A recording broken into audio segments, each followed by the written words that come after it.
पहले कहा जाता था कि भाई बिहार में बहुत बुरी हालात है। मुझे कहने में कोई शक नहीं है कि बिहार से बुरी हालात जो है, अब तो बिहार में तो अच्छे हो गए, उत्तर प्रदेश में ज़्यादा बुरी हालात जो है यहाँ की सरकार ने कर दी है।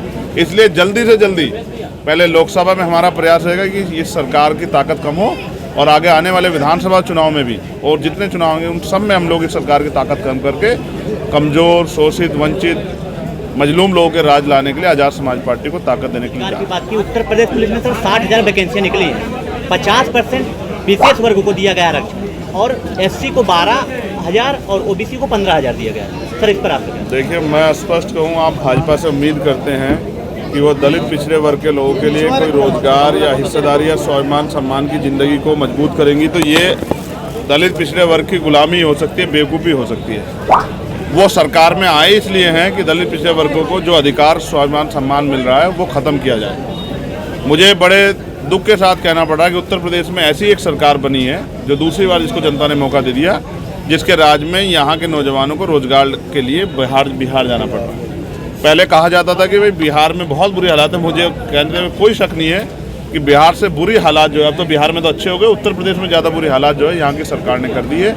इसलिए जल्दी से जल्दी पहले लोकसभा में हमारा प्रयास रहेगा कि इस सरकार की ताकत कम हो, और आगे आने वाले विधानसभा चुनाव में भी और जितने चुनाव होंगे उन सब में हम लोग इस सरकार की ताकत कम करके कमज़ोर, शोषित, वंचित, मजलूम लोगों के राज लाने के लिए आज़ाद समाज पार्टी को ताकत देने के लिए जा रहे हैं। आने वाले समय में आपकी पार्टी कितने सीटों पर चुनाव लड़ने जा रही है? देखिए, आज हमारे साथ रजीक खान साहब जो यहाँ के बहुत पुराने नेता हैं और मान्यवर काशीराम साहब के साथी रहे, उनके बहुत सारे साथियों ने, 200 ज़्यादा साथियों ने, जिनमें कई प्रधान, कई पूर्व प्रधान और जिम्मेदार साथी हैं, उन्होंने पार्टी का दामन थामा है, विश्वास जाहिर उसमें जताया है।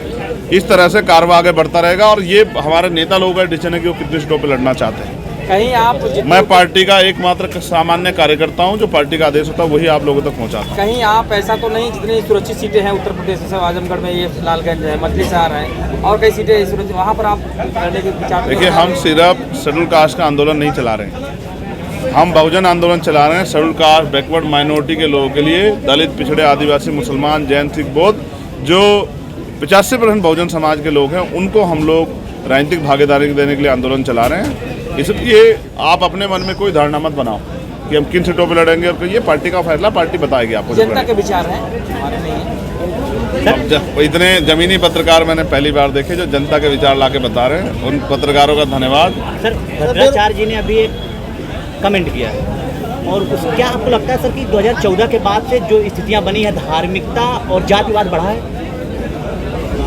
उन्होंने जो बात बताई वो शायद इस सदी की तो नहीं जी। इसका मतलब सदियों से जातिवाद था। पहले वर्ण, फिर जाति, और जातियाँ जिन्होंने बनाई उसमें जातियों में विशेषाधिकार बनाए, किसी को छोटा बनाया, किसी को बड़ा बनाया। बनाने वाले लोग बहुत नालायक श्रेणी के लोग थे। अगर वो लायक श्रेणी के लोग होते तो गैर बराबरी नहीं बनाते, फिर सब में भाईचारा बनाते। और मैं मानता हूँ कि संत की भाषा लोगों के लिए जोड़ने के लिए होती है, उनको मार्गदर्शन करने के लिए। कोई संत अगर गलत भाषा का प्रयोग करे तो उसको संत नहीं मानना चाहिए। मैं उनसे बहुत नाराज़ हूँ, सख्त नाराज़ हूँ, क्योंकि उन्होंने 2-3 भाषण ऐसे दिए। पहला उनका भाषण है कि ओबीसी, एससी, एसटी का आरक्षण ख़त्म कर देना चाहिए, वरना रक्त क्रांति हो जाएगी। मैं पूछना चाहता हूँ कि आप रक्त क्रांति करके इस देश का माहौल ख़राब करना चाहते हैं? आपके इस आरक्षण में आपका योगदान क्या है? आपने दिया कुछ नहीं है सदियों से, और आप जो मिला उसको छीनना चाहते हैं। फिर उन्होंने भाषण दिया कि मरे मुलायम काशीराम प्रेम से बोलो।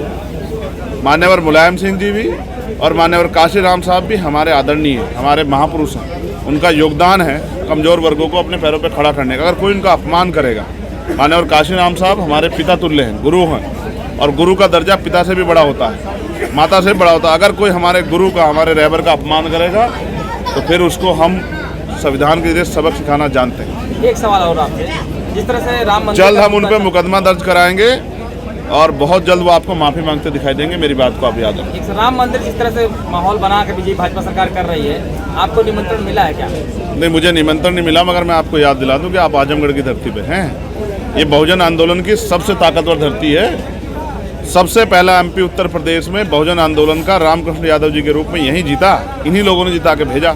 और 90 की लहर भी लोगों ने यहाँ देखी, 92 की लहर भी देखी। ये उत्तर प्रदेश है।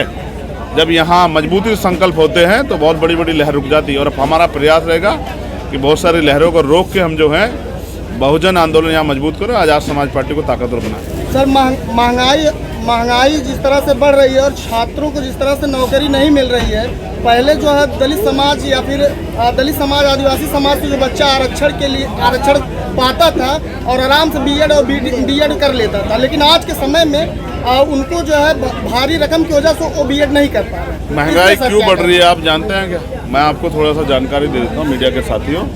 महंगाई इसलिए बढ़ रही है कि हम यहाँ से मैन्युफैक्चरिंग नहीं कर रहे हैं।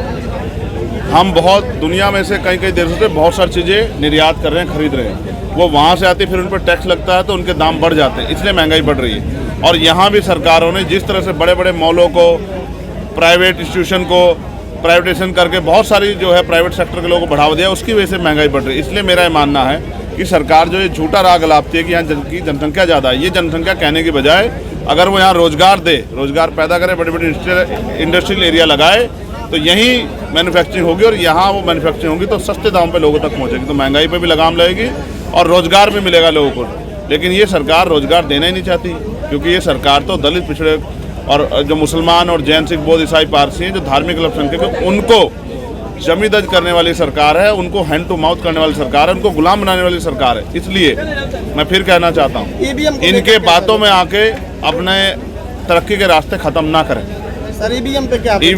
ईवीएम के लिए जनमत जुटा लिया है। ईवीएम के द्वारा वोटों की चोरी नहीं होने देंगे, ये संकल्प भी हम लोगों ने 11 जनवरी को लिया। आपके यहाँ के आजमगढ़ के एमएलए हैं विधायक रमाकांत यादव, उन्होंने ईवीएम के लिए लाठी लेकर बैठे, उनके ऊपर मुकदमा आज जेल में डाल करके भाजपा। क्या फर्क पड़ता है? मुकदमे जब कोई क्रांतिकारी अपनी बात करेगा तो मुकदमा तो हो ही जाएगा, और मुकदमों से क्यों डरे?